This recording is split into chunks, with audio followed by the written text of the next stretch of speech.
दैनिक Bible पठन दिन 48। पुराना नियम एक्सोडस चैप्टर 21, एक्सोडस चैप्टर 22।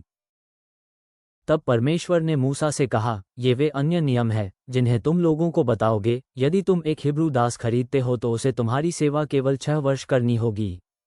6 वर्ष बाद वह स्वतंत्र हो जाएगा, उसे कुछ भी नहीं देना पड़ेगा। तुम्हारा दास होने के पहले यदि उसका विवाह नहीं हुआ है तो वह पत्नी के बिना ही स्वतंत्र होकर चला जाएगा। किंतु यदि दास होने के समय वह व्यक्ति विवाहित होगा तो स्वतंत्र होने के समय वह अपनी पत्नी को अपने साथ ले जाएगा। यदि दास विवाहित नहीं होगा तो उसका स्वामी उसे पत्नी दे सकेगा। यदि वह पत्नी, पुत्र या पुत्रियों को जन्म देगी तो वह स्त्री तथा बच्चे उस दास के स्वामी के होंगे। अपने सेवाकाल के पूरा होने पर केवल वह दास ही स्वतंत्र किया जाएगा, किंतु ये हो सकता है कि दास यह निश्चय करे कि वह अपने स्वामी के साथ रहना चाहता है। तब उसे कहना पड़ेगा, मैं अपने स्वामी से प्रेम करता हूँ, मैं अपनी पत्नी और अपने बच्चों से प्रेम करता हूँ, मैं स्वतंत्र नहीं होऊंगा, मैं यहीं रहूंगा। यदि ऐसा हो तो दास का स्वामी उसे परमेश्वर के सामने लाएगा। दास का स्वामी उसे किसी दरवाजे तक या उसकी चौखट तक ले जाएगा और दास का स्वामी एक तेज औजार से दास के कान में एक छेद करेगा। तब दास उस स्वामी की सेवा जीवन भर करेगा। कोई भी व्यक्ति अपनी पुत्री को दासी के रूप में बेचने का निश्चय कर सकता है। यदि ऐसा हो तो उसे स्वतंत्र करने के लिए वे ही नियम नहीं है जो पुरुष दासों को स्वतंत्र करने के लिए है। यदि स्वामी उस स्त्री से संतुष्ट नहीं है तो वह उसके पिता को उसे वापस बेच सकता है। किंतु यदि दासी का स्वामी उस स्त्री से विवाह करने का वचन दे तो वह दूसरे व्यक्ति को उसे बेचने का अधिकार खो देता है। यदि दासी का स्वामी उस दासी से अपने पुत्र का विवाह करने का वचन दे तो उससे दासी जैसा व्यवहार नहीं किया जाएगा, उसके साथ पुत्री जैसा व्यवहार करना होगा। यदि दासी का स्वामी किसी दूसरी स्त्री से भी विवाह करे तो उसे चाहिए कि वह पहली पत्नी को कम भोजन या वस्त्र न दे और उसे चाहिए कि उन चीज़ों को लगातार वह उसे देता रहे जिन्हें पाने का उसे अधिकार विवाह से मिला है। उस व्यक्ति को ये 3 चीज़ें उसके लिए करनी चाहिए। यदि वह इन्हें नहीं करता तो स्त्री स्वतंत्र की जाएगी और इसके लिए उसे कुछ देना भी नहीं पड़ेगा। उसे उस व्यक्ति को कोई धन नहीं देना होगा। यदि कोई व्यक्ति किसी को चोट पहुंचाए और उसे मार डाले तो उस व्यक्ति को भी मार दिया जाए। किंतु यदि ऐसा संयोग होता है कि कोई बिना पूर्व योजना के किसी व्यक्ति को मार दे तो ऐसा परमेश्वर की इच्छा से ही हुआ होगा। मैं कुछ विशेष स्थानों को चुनूंगा जहां लोग सुरक्षा के लिए दौड़कर जा सकते हैं। इस प्रकार वह व्यक्ति दौड़कर इनमें से किसी भी स्थान पर जा सकता है। किंतु कोई व्यक्ति यदि किसी व्यक्ति के प्रति क्रोध या घृणा रखने के कारण उसे मारने की योजना बनाए तो हत्यारे को दंड अवश्य मिलना चाहिए। उसे मेरी वेदी से दूर ले जाओ और उसे मार डालो। कोई व्यक्ति जो अपने माता पिता को चोट पहुंचाए वो अवश्य ही मार दिया जाए। यदि कोई व्यक्ति किसी को दास के रूप में बेचने या अपना दास बनाने के लिए चुराए तो उसे अवश्य मार दिया जाए। कोई व्यक्ति जो अपने माता पिता को शाप दे तो उसे अवश्य मार दिया जाए। 2 व्यक्ति बहस कर सकते हैं और एक दूसरे को पत्थर या मुक्के से मार सकते हैं। उस व्यक्ति को तुम्हें कैसे दंड देना चाहिए? यदि चोट खाया हुआ व्यक्ति मर न जाए तो चोट पहुंचाने वाला व्यक्ति मारा न जाए। किंतु यदि चोट खाए व्यक्ति को कुछ समय तक चारपाई पकड़नी पड़े तो चोट पहुंचाने वाले व्यक्ति को उसे हर्जाना देना चाहिए। चोट पहुंचाने वाला व्यक्ति उसके समय की हानि को धन से पूरा करे। वो व्यक्ति तब तक उसे हर्जाना दे जब तक वह पूरी तरह ठीक न हो जाए। कभी कभी लोग अपने दास और दासियों को पीटते हैं। यदि पिटाई के बाद दास मर जाए तो हत्यारे को अवश्य दंड दिया जाए। किंतु दास यदि मरता नहीं और कुछ दिनों बाद वह स्वस्थ हो जाता है तो उस व्यक्ति को दंड नहीं दिया जाएगा। क्यों? क्योंकि दास के स्वामी ने दास के लिए धन दिया और दास उसका है। 2 व्यक्ति आपस में लड़ सकते हैं और किसी गर्भवती स्त्री को चोट पहुंचा सकते हैं। यदि वो स्त्री अपने बच्चे को समय से पहले जन्म देती है और मां बुरी तरह घायल नहीं है तो चोट पहुंचाने वाला व्यक्ति उसे अवश्य धन दे। उस स्त्री का पति यह निश्चित करेगा कि वो व्यक्ति कितना धन दे। न्यायाधीश उस व्यक्ति को यह निश्चय करने में सहायता करेंगे कि वो धन कितना होगा। किंतु यदि स्त्री बुरी तरह घायल हो तो वो व्यक्ति जिसने उसे चोट पहुंचाई है अवश्य दंडित किया जाए। यदि एक व्यक्ति मार दिया जाता है तो हत्यारा अवश्य मार दिया जाए। तुम एक जीवन के बदले दूसरा जीवन लो। तुम आंख के बदले आंख, दांत के बदले दांत, हाथ के बदले हाथ, पैर के बदले पैर लो। जले के बदले जलाओ, खरोंच के बदले खरोंच करो और घाव के बदले घाव। यदि कोई व्यक्ति किसी दास की आंख को चोट पहुंचाए और दास उस आंख से अंधा हो जाए तो वह दास स्वतंत्र हो जाने दिया जाएगा। उसकी आंख उसकी स्वतंत्रता का मूल्य है। यह नियम दास या दासी दोनों के लिए समान है। यदि दास का स्वामी दास के मुंह पर मारे और दास का कोई दांत टूट जाए तो दास को स्वतंत्र कर दिया जाएगा। दास का दांत उसकी स्वतंत्रता का मूल्य है। ये दास और दासी दोनों के लिए समान है। यदि किसी व्यक्ति का कोई बैल किसी स्त्री को या पुरुष को मार देता है तो तुम पत्थरों का उपयोग करो और बैल को मार डालो। तुम्हें उस बैल को खाना नहीं चाहिए, किंतु बैल का स्वामी अपराधी नहीं है। किंतु यदि बैल ने पहले लोगों को चोट पहुंचाई हो और स्वामी को चेतावनी दी गई हो तो वह स्वामी अपराधी है। क्यों? क्योंकि इसने बैल को बांधा या बंद नहीं रखा। यदि बैल स्वतंत्र छोड़ा गया हो और किसी को वह मारे तो स्वामी अपराधी है। तुम पत्थरों से बैल और उसके स्वामी को भी मार दो, किंतु मृतक का परिवार यदि चाहे तो बदले में धन लेकर बैल के मालिक को छोड़ सकता है, किंतु वह उतना धन दे जितना न्यायाधीश निश्चित करे। यही नियम उस समय भी लागू होगा जब बैल किसी व्यक्ति के पुत्र या पुत्री को मारता है। किंतु बैल यदि दास को मार दे तो बैल का स्वामी दास के स्वामी को एक नए दास का मूल्य चांदी के 30 सिक्के दे और बैल भी पत्थरों से मार डाला जाए। यह नियम दास और दासी के लिए समान होगा। कोई व्यक्ति कोई गका या कुआं खोदे और उसे ढके नहीं, और यदि किसी व्यक्ति का जानवर आए और उसमें गिर जाए तो गके का स्वामी दोषी है। गके का स्वामी जानवर के लिए धन देगा, किंतु जानवर के लिए धन देने के बाद उसे उस मरे जानवर को लेने दिया जाएगा। यदि किसी का बैल किसी दूसरे व्यक्ति के बैल को मार डाले तो वे दोनों उस जीवित बैल को बेच दें। दोनों व्यक्ति बेचने से प्राप्त आधा आधा धन और मरे बैल का आधा आधा भाग ले लें। किंतु यदि उस व्यक्ति के बैल ने पहले भी किसी दूसरे जानवर को चोट पहुंचाई हो तो उस बैल का स्वामी अपने बैल के लिए उत्तरदायी है। यदि उसका बैल दूसरे बैल को मार डालता है तो यह अपराधी है, क्योंकि उसने बैल को स्वतंत्र छोड़ा। वो व्यक्ति बैल के बदले बैल अवश्य दे। वो मारे गए बैल के बदले अपना बैल दे। जो व्यक्ति किसी बैल या भेड़ को चुराता है उसे तुम कैसा दंड दोगे? यदि वो व्यक्ति जानवर को मार डाले या बेच दे तो वह उसे लौटा तो नहीं सकता, इसलिए वो एक चुराए बैल के बदले 5 बैल दे, या वो एक चुराई गई भेड़ के बदले 4 भेड़ दे। वो चोरी के लिए कुछ धन भी दे, किंतु यदि उसके पास अपना कुछ भी नहीं है तो चोरी के लिए उसे दास के रूप में बेचा जाएगा। किंतु यदि उसके पास चोरी का जानवर पाया जाए तो वह व्यक्ति जानवर के स्वामी को हर एक चुराए गए जानवर के बदले 2 जानवर देगा। इस बात का कोई अंतर नहीं पड़ेगा कि जानवर बैल, गधा या भेड़ हो। यदि कोई चोर रात को घर में सेंध लगाने का प्रयत्न करते समय मारा जाए तो उसे मारने का अपराधी कोई नहीं होगा, किंतु यदि ये दिन में हो तो उसका हत्यारा व्यक्ति अपराध का दोषी होगा। चोर को निश्चय ही क्षतिपूर्ति करनी होगी। यदि कोई व्यक्ति अपने खेत या अंगूर के बाग में आग लगाए और वह उस आग को फैलने दे और वह उसके पड़ोसी के खेत या अंगूर के बाग को जला दे तो वह अपने पड़ोसी की हानि की पूर्ति में देने के लिए अपनी सबसे अच्छी फसल का उपयोग करेगा। कोई व्यक्ति अपने खेत की झाड़ियों को जलाने के लिए आग लगाए, किंतु यदि आग बढ़े और उसके पड़ोसी की फसल या पड़ोसी के खेत में उगे अन्न को जला दे तो आग लगाने वाला व्यक्ति जली हुई चीज़ों के बदले भुगतान करेगा। कोई व्यक्ति अपने पड़ोसी से उसके घर में कुछ धन या कुछ अन्य चीज़ें रखने को कहे और यदि वह धन या वे चीज़ें पड़ोसी के घर से चोरी चली जाए तो तुम क्या करोगे? तुम्हें चोर का पता लगाने का प्रयत्न करना चाहिए। यदि तुमने चोर को पकड़ लिया तो वह चीज़ों के मूल्य का दुगुना देगा। किंतु यदि तुम चोर का पता न लगा सके तब परमेश्वर निर्णय करेगा कि पड़ोसी अपराधी है या नहीं। घर का स्वामी परमेश्वर के सामने जाए और परमेश्वर ही निर्णय करेगा कि उसने चुराया है या नहीं। यदि 2 व्यक्ति किसी खोए बैल, गधा, भेड़, वस्त्र, यदि किसी अन्य खोई हुई चीज़ के बारे में सहमत न हो तो तुम क्या करोगे? एक व्यक्ति कहता है यह मेरी है और दूसरा कहता है नहीं यह मेरी है। दोनों व्यक्ति परमेश्वर के सामने जाएं। परमेश्वर निर्णय करेगा कि अपराधी कौन है। जिस व्यक्ति को परमेश्वर अपराधी पाएगा वह उस चीज़ के मूल्य से दुगुना भुगतान करे। कोई अपने पड़ोसी से कुछ समय के लिए अपने जानवर की देखभाल के लिए कहे। वह जानवर बैल, भेड़, गधा या कोई अन्य पशु हो और यदि वह जानवर मर जाए, उसे चोट आ जाए या कोई उसे तब हाँक ले जाए जब कोई न देख रहा हो तो तुम क्या करोगे? वो पड़ोसी स्पष्ट करे कि उसने जानवर को नहीं चुराया है। यदि यह सत्य हो तब पड़ोसी यहोवा की शपथ उठाए कि उसने वह नहीं चुराया है। जानवर का मालिक इस शपथ को अवश्य स्वीकार करे।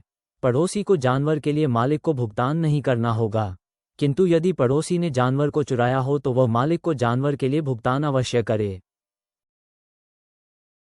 यदि जंगली जानवरों ने जानवर को मारा हो तो प्रमाण के लिए उसके शरीर को पड़ोसी लाए। पड़ोसी मारे गए जानवर के लिए मालिक को भुगतान नहीं करेगा।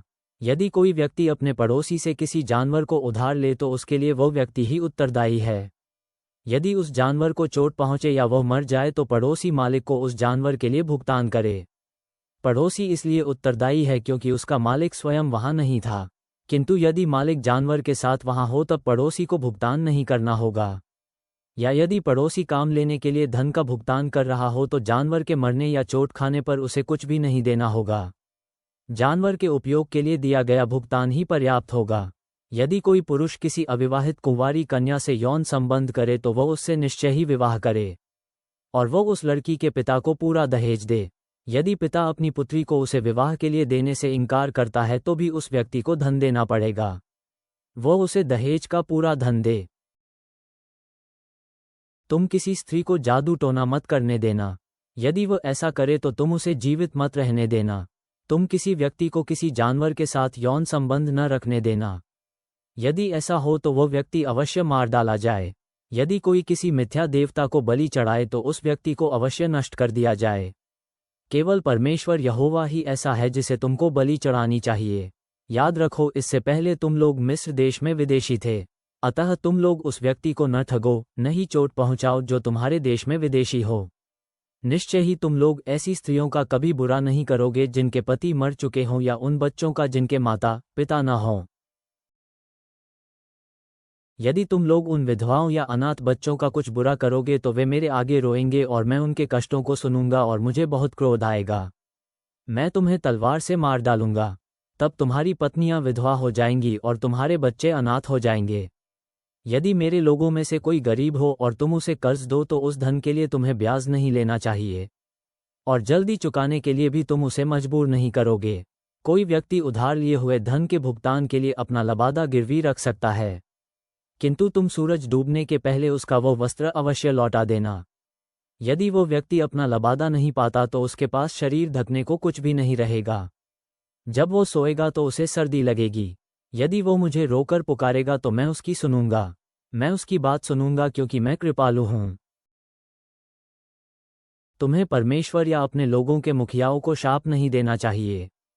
फसल कटने के समय तुम्हें अपना प्रथम अन्न और प्रथम फल का रस मुझे देना चाहिए। इसे टालो मत। मुझे अपने पहलौए पुत्रों को दो। अपनी पहलौठी गायों तथा भेड़ों को भी मुझे देना। पहलौए को उसकी माँ के साथ 7 दिन रहने देना। उसके बाद 8वें दिन उसे मुझको देना।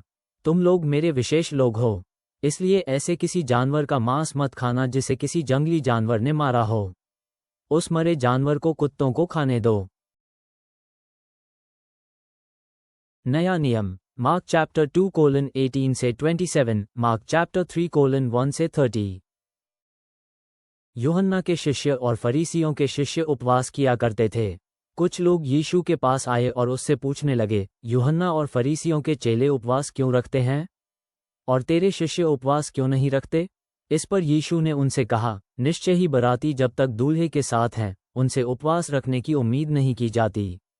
जब तक दूल्हा उनके साथ है वे उपवास नहीं रखते, किंतु वे दिन आएंगे जब दूल्हा उनसे अलग कर दिया जाएगा और तब उस समय वे उपवास करेंगे।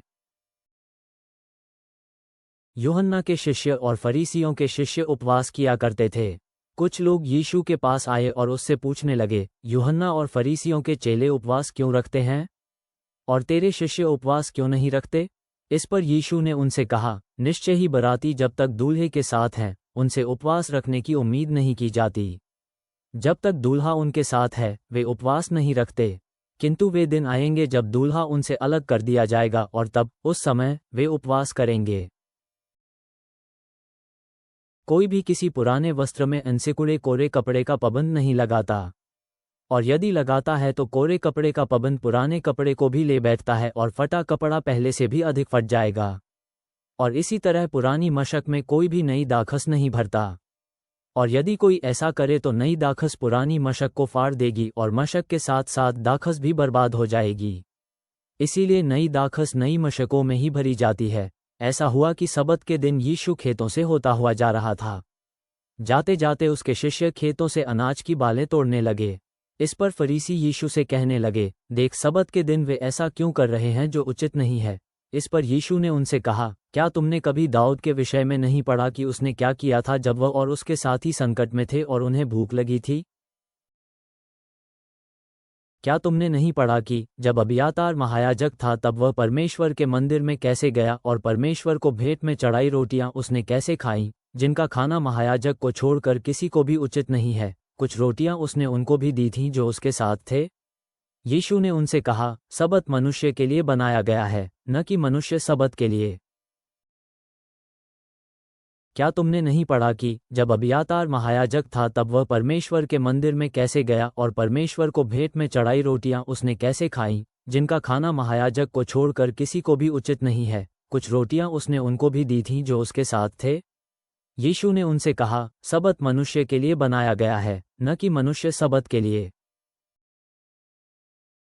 एक बार फिर यीशु यहूदी आराधनालय में गया। वहां एक व्यक्ति था जिसका एक हाथ सूख चुका था। कुछ लोग घात लगाए थे कि वह उसे ठीक करता है कि नहीं, ताकि उन्हें उस पर दोष लगाने का कोई कारण मिल जाए। यीशु ने सूखे हाथ वाले व्यक्ति से कहा, लोगों के सामने खड़ा हो जा, और लोगों से पूछा, सबत के दिन किसी का भला करना उचित है या किसी को हानि पहुंचाना? किसी का जीवन बचाना ठीक है या किसी को मारना? किंतु वे सब चुप रहे। फिर यीशु ने क्रोध में भरकर चारों ओर देखा और उनके मन की कठोरता से वो बहुत दुखी हुआ। फिर उसने उस मनुष्य से कहा, अपना हाथ आगे बढ़ा। उसने हाथ बढ़ाया, उसका हाथ पहले जैसा ठीक हो गया। तब फरीसी वहां से चले गए और हेरोदियों के साथ मिलकर यीशु के विरुद्ध षड्यंत्र रचने लगे कि वे उसकी हत्या कैसे कर सकते हैं। यीशु अपने शिष्यों के साथ झील गलील पर चला गया। उसके पीछे एक बहुत बड़ी भीड़ भी हो ली, जिसमें गलील, यहूदिया, यरूशलेम, इदूमिया और यरदन नदी के पार के तथा सूर और सैदा के लोग भी थे। लोगों की यह भीड़ उन कामों के बारे में सुनकर उसके पास आई थी जिन्हें वह करता था। भीड़ के कारण उसने अपने शिष्यों से कहा कि वे उसके लिए एक छोटी नाव तैयार रखें ताकि भीड़ उसे दबा न ले। यीशु ने बहुत से लोगों को चंगा किया था, इसलिए बहुत से वे लोग जो रोगी थे उसे छूने के लिए भीड़ में धकेलते रास्ता बनाते उमड़े चले आ रहे थे। जब कभी दुष्टात्माएं यीशु को देखती वे उसके सामने नीचे गिर पड़ती और चिल्ला कर कहती, तू परमेश्वर का पुत्र है, किंतु वह उन्हें चेतावनी देता कि वे सावधान रहें और इसका प्रचार न करें। फिर यीशु एक पहाड़ पर चला गया और उसने जिनको वह चाहता था अपने पास बुलाया। वे उसके पास आए, जिनमें से उसने 12 को चुना और उन्हें प्रेरित की पदवी दी। उसने उन्हें चुना ताकि वे उसके साथ रहें और वह उन्हें उपदेश प्रचार के लिए भेजे, और वे दुष्टात्माओं को खदेड़ बाहर निकालने का अधिकार रखें। इस प्रकार उसने 12 पुरुषों की नियुक्ति की। ये थे शमौन, जिसे उसने पतरस नाम दिया, जब्दी का पुत्र याकूब और याकूब का भाई यूहन्ना, जिनका नाम उसने बुअनगिस रखा, जिसका अर्थ है गर्जन का पुत्र, अंद्रियास, फिलिप्पुस, बरतुल्मै, मत्ती, थोमा, हलफई का पुत्र याकूब, तद्दी और शमौन जिलौती या कनानी, तथा यहूदा इस्करियोती, जिसने आगे चलकर यीशु को धोखे से पकड़वाया था। तब वे सब घर चले गए। जहां एक बार फिर इतनी बड़ी भीड़ इकट्ठी हो गई कि यीशु और उसके शिष्य खाना तक नहीं खा सके। जब उसके परिवार के लोगों ने ये सुना तो वे उसे लेने चल दिए, क्योंकि लोग कह रहे थे कि उसका चित्त ठिकाने नहीं है। यरूशलेम से आए धर्मशास्त्री कहते थे, उसमें बालजेबुल यानी शैतान समाया है। वह दुष्टात्माओं के सरदार की शक्ति के कारण ही दुष्टात्माओं को बाहर निकालता है। यीशु ने उन्हें अपने पास बुलाया और दृष्टांतों का प्रयोग करते हुए उनसे कहने लगा, शैतान शैतान को कैसे निकाल सकता है? यदि किसी राज्य में अपने ही विरुद्ध फूट पड़ जाए तो वह राज्य स्थिर नहीं रह सकेगा, और यदि किसी घर में अपने ही भीतर फूट पड़ जाए तो वह घर बच नहीं पाएगा। इसलिए यदि शैतान स्वयं अपना विरोध करता है और फूट डालता है तो वह बना नहीं रह सकेगा और उसका अंत हो जाएगा। किसी शक्तिशाली के मकान में घुसकर उसके माल असवाब को लूटकर निश्चय ही कोई तब तक नहीं ले जा सकता जब तक सबसे पहले वह उस शक्तिशाली व्यक्ति को बांध न दे। ऐसा करके ही वह उसके घर को लूट सकता है। मैं तुमसे सत्य कहता हूँ, लोगों को हर बात की क्षमा मिल सकती है, उनके पाप और जो निंदा बुरा भला कहना उन्होंने किए हैं वे भी क्षमा किए जा सकते हैं। किंतु पवित्र आत्मा को जो कोई भी अपमानित करेगा उसे क्षमा कभी नहीं मिलेगी। वो अनंत पाप का भागी है। यीशु ने यह इसलिए कहा था कि कुछ लोग कह रहे थे इसमें कोई दुष्ट आत्मा समाई है। नीतिवचन प्रोवर्ब्स चैप्टर 5:1-14। हे मेरे पुत्र, तू मेरी बुद्धिमता की बातों पर ध्यान दे। मेरे अंतर्दृष्टि के वचन को लगन से सुन, जिससे तेरा भले बुरे का बोध बना रहे और तेरे होठों पर ज्ञान संरक्षित रहे। क्योंकि व्यभिचारिणी के होंठ मधु टपकाते हैं और उसकी वाणी तेल सी फिसलन भरी है, किंतु परिणाम में ये जहर सी कड़वी और दुधारी तलवार सी तेज धार है। उसके पैर मृत्यु के गर्त की तरफ बढ़ते हैं और वे सीधे कब्र तक ले जाते हैं। वो कभी भी जीवन के मार्ग की नहीं सोचती। उसकी रोएं खोटी हैं, किंतु हाय उसे ज्ञात नहीं। अब मेरे पुत्रों, तुम मेरी बात सुनो। जो कुछ भी मैं कहता हूँ उससे मुंह मत मोड़ो। तुम ऐसी राह चलो जो उससे सुदूर हो। उसके घर द्वार के पास तक मत जाना, नहीं तो तुम अपनी उत्तम शक्ति को दूसरों के हाथों में दे बैठोगे और अपने जीवन वर्ष किसी ऐसे को जो क्रूर है। ऐसा न हो तुम्हारे धन पर अजनबी मौज करें, तुम्हारा परिश्रम औरों का घर भरे। जब तेरा मांस और काया चूक जाएंगे तब तुम अपने जीवन के आखिरी छोर पर रोते बिलखते यूं ही रह जाओगे। और तुम कहोगे, हाय अनुशासन से मैंने क्यों बैर किया, क्यों मेरा मन सुधार की उपेक्षा करता रहा, मैंने अपने शिक्षकों की बात नहीं मानी अथवा मैंने अपने प्रशिक्षकों पर ध्यान नहीं दिया। मैं सारी मंडली के सामने महानाश के किनारे पर आ गया हूं। जब तेरा मांस और काया चूक जाएंगे तब तुम अपने जीवन के आखिरी छोर पर रोते बिलखते यूं ही रह जाओगे। और तुम कहोगे, हाय अनुशासन से मैंने क्यों बैर किया, क्यों मेरा मन सुधार की उपेक्षा करता रहा, मैंने अपने शिक्षकों की बात नहीं मानी अथवा मैंने अपने प्रशिक्षकों पर ध्यान नहीं दिया। मैं सारी मंडली के सामने महानाश के किनारे पर आ गया हूं। विश्वासयोग्य परमेश्वर, तूने विवाह को एक पवित्र वाचा के रूप में स्थापित किया और हमें उन प्रतिज्ञाओं का सम्मान करने के लिए बुलाया जो हम तेरे सामने करते हैं। जैसे हम यीशु की शिक्षा को ब्रह्मचर्य, संपत्ति और अनंत जीवन के बारे में सुनते हैं, हमारे हृदयों को जांच कि कहीं कुछ ऐसा तो नहीं जो तेरे प्रति हमारी भक्ति से प्रतिस्पर्धा करता हो।